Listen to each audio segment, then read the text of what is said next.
Assalamualaikum warahmatullahi wabarakatuh. Berjumpa kembali dengan anak-anak kelas 9 di pertemuan yang keempat, tanggal 9 Februari 2021. Di perjumpaan kali ini, harapan Pak Guru, kalian semua dalam keadaan sehat. Di awal perjumpaan ini juga, Pak Guru ingatkan, kemanapun kalian pergi, jangan lupa menggunakan masker dan hindari kerumunan. Anak-anakku, di pertemuan kali ini kita awali dengan sama-sama melafazkan basmalah. Bismillahirrahmanirrahim. Materi pokok kita hari ini, tata krama, santun, dan malu. Nah, dalam hal ini, sebelum Pak Guru nanti akan berbicara jauh tentang tata krama, santun, dan malu, Pak Guru ingat kembali bahwa kalian harus memiliki karakter bertanggung jawab. Di akhir nanti proses pembelajaran ini, yang diharapkan adalah kalian nanti memiliki kemampuan untuk menjelaskan pengertian tata krama atau arti tata krama, santun, dan malu.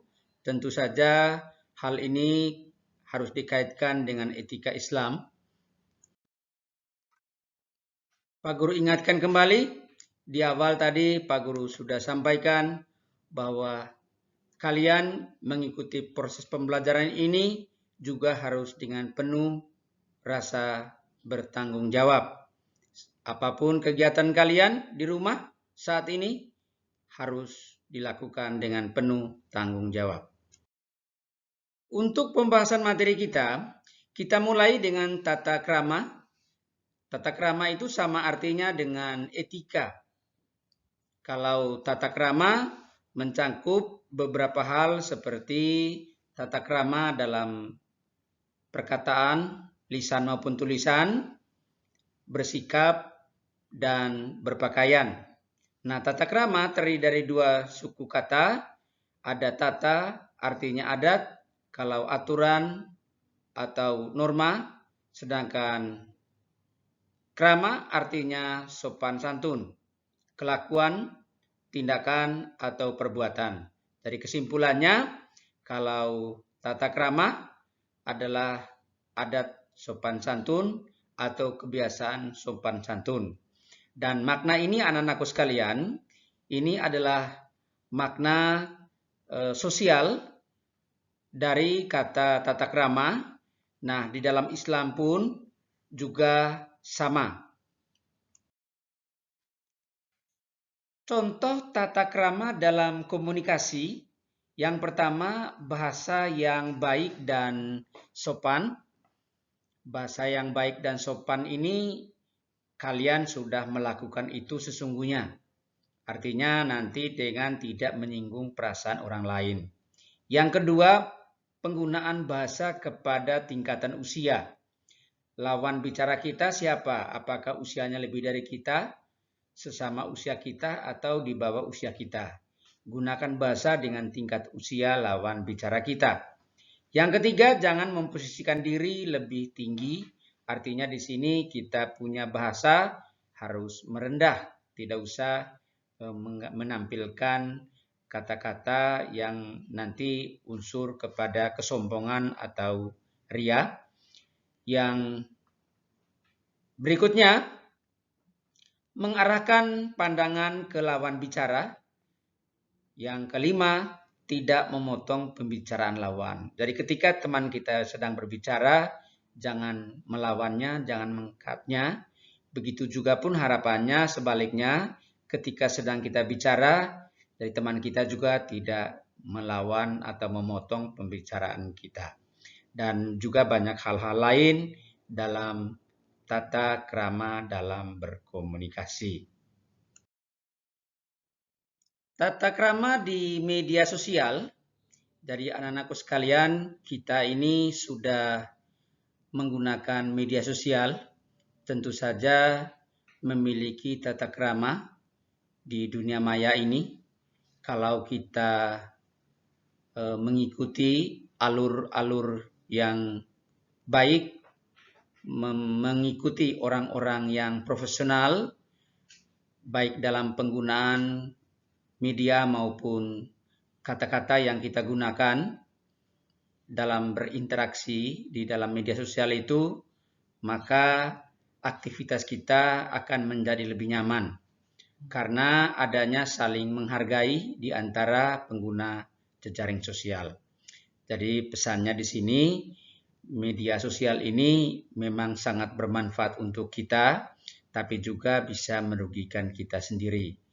Manakala merugikan diri kita sendiri ketika kita terpancing dengan ada pola pikir teman yang ikut kita merespon, akhirnya kita hilang kendali, justru kita akan terpancing dengan menggunakan nanti kata-kata yang tidak manusiawi dan tidak sopan. Akhirnya kita tidak nyaman di dalam penggunaan media sosial. Kemudian yang berikut anak-anakku sekalian, tata krama dalam bersikap, misalnya tampak muka harus berseri, harus ceria, cerah, ramah. Kemudian lakukan kontak mata yang singkat. Jadi jangan melototi orang, itu dalam tata krama dalam bersikap. Jadi kalau kita melotot orang, jadi orang merasa takut dan orang merasa curiga, merasa khawatir ada apa, atau orang merasa tersinggung dan lain sebagainya. Jadi melakukan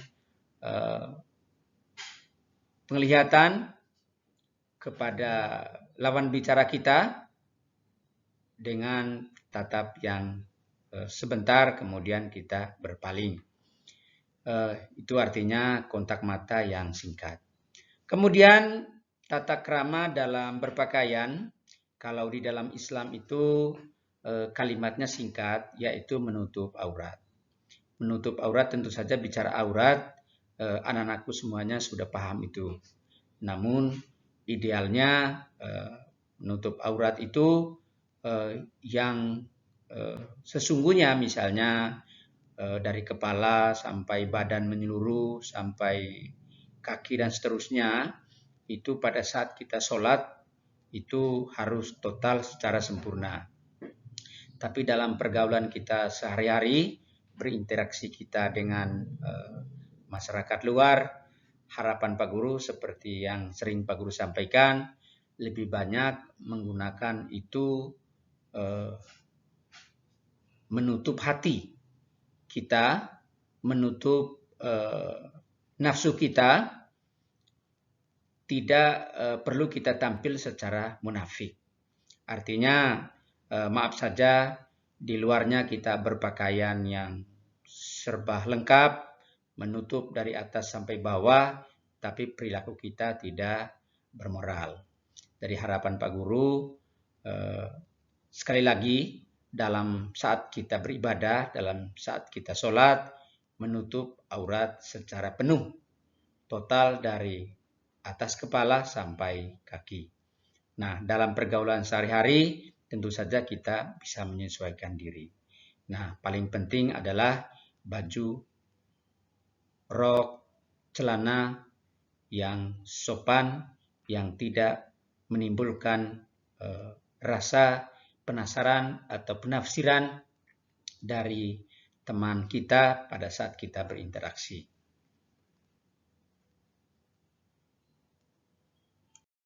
Di akhir pertemuan kita hari ini, harapan Pak Guru, kalian bisa mengerjakan tugas nanti yang Pak Guru kirim melalui GCR, kerjakan itu dengan baik, dan tentu saja untuk menambah pengetahuan yang kalian miliki, kalian harus membaca buku paket itu secara baik dan penuh dengan fokus.